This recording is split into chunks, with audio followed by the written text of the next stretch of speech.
नमस्कार, मेरा नाम है सुनैना कश्यप और आप देख रही हैं KH लाइव हिमाचल। कहते हैं हर आदमी में होते हैं 10-20 आदमी, जिसको भी देखना हो कई बार देखना। 2022 में OPS ने सत्ता बदली थी, 2027 में भी ये सत्ता का समीकरण बदल सकती है। फर्क सिर्फ इतना है कि तब कांग्रेस वादा कर रही थी और भाजपा सफाई दे रही थी। आज कांग्रेस उपलब्धि गिना रही है और भाजपा अपना स्टैंड समझा रही है।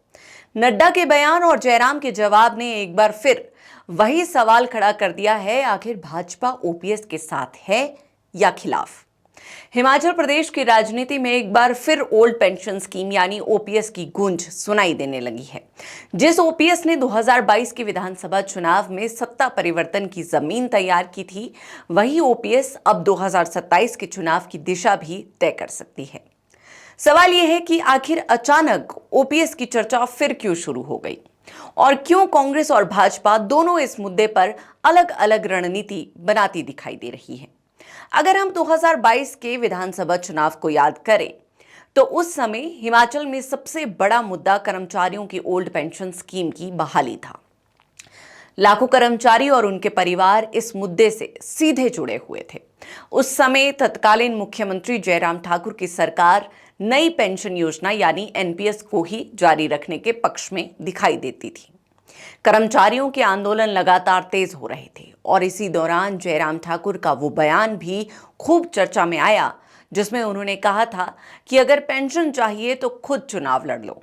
विपक्ष ने इस बयान को कर्मचारियों के अपमान के रूप में पेश किया और कांग्रेस ने इसे बड़ा राजनीतिक हथियार बना लिया।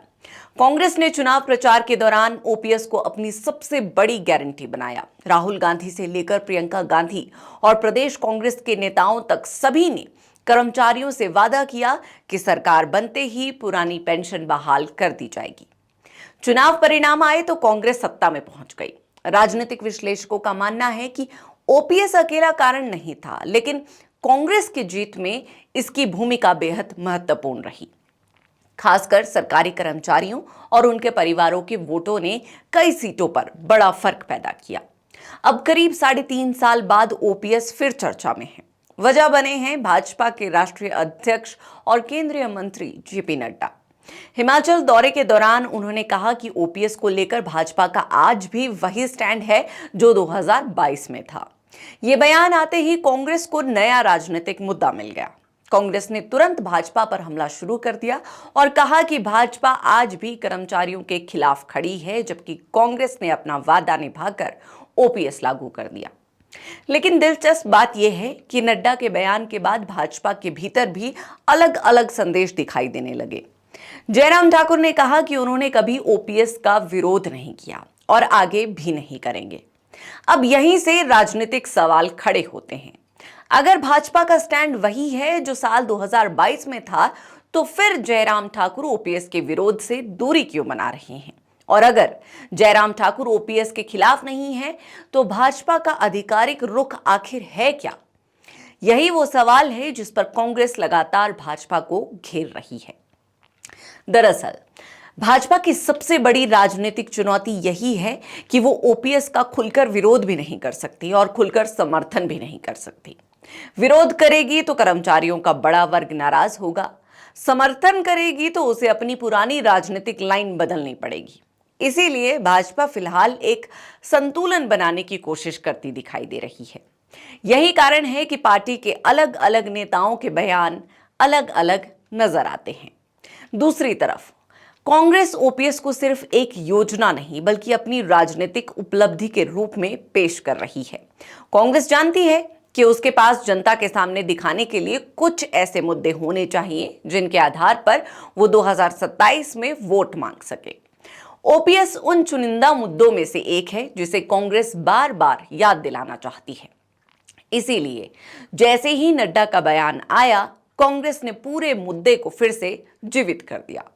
लेकिन दूसरा पक्ष यह भी है कि OPS लागू करने के बाद हिमाचल की आर्थिक स्थिति लगातार चर्चा में रही है। प्रदेश पहले से ही भारी कर्ज के बोझ तले दबा हुआ है। सरकार को वेतन, पेंशन और ब्याज भुगतान जैसी प्रतिबद्ध देनदारियों के लिए लगातार कर्ज लेना पड़ रहा है। विपक्ष का आरोप है कि OPS का आर्थिक बोझ आने वाले सालों में और बढ़ने वाला है।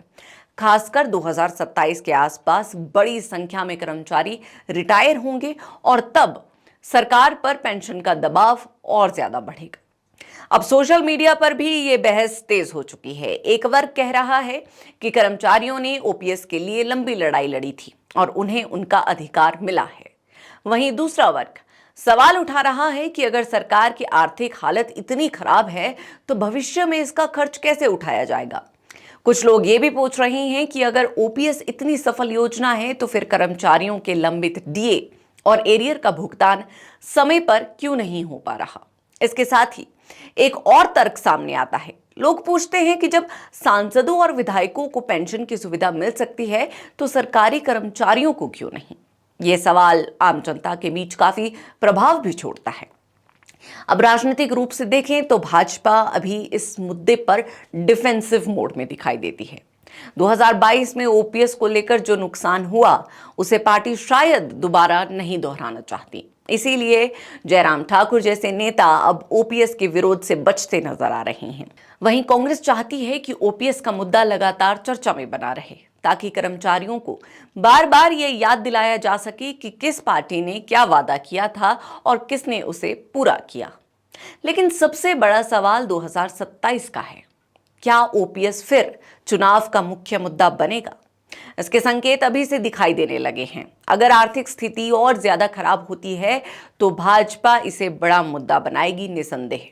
अगर कर्मचारी ओपीएस से संतुष्ट रहते हैं तो कांग्रेस इसे अपनी सबसे बड़ी उपलब्धि बताकर वोट मांगेगी। यानी दोनों पार्टियां अभी से अपनी अपनी राजनीतिक जमीन तैयार कर रही हैं। लेकिन एक बात तय है, हिमाचल की राजनीति में ओपीएस का अध्याय अभी खत्म नहीं हुआ है, बल्कि ऐसा लगता है कि 2027 के चुनाव तक ये मुद्दा और ज्यादा बड़ा होने वाला है। इसीलिए आने वाले दिनों में पेंशन की ये राजनीति और तेज होगी, बयान और तीखे होंगे और क्या पता 2027 का चुनाव भी इसी मुद्दे के इर्द गिर्द घूमता हुआ नजर आए, क्योंकि सियासत संभावनाओं का ही तो खेल है। यहां कब क्या हो जाए किसे पता। बहरहाल आज के इस चर्चा में इतना ही। इस चर्चा पर आप सभी की क्या राय है कमेंट सेक्शन में जरूर बताएं और हमारे चैनल को सब्सक्राइब करना ना भूलें।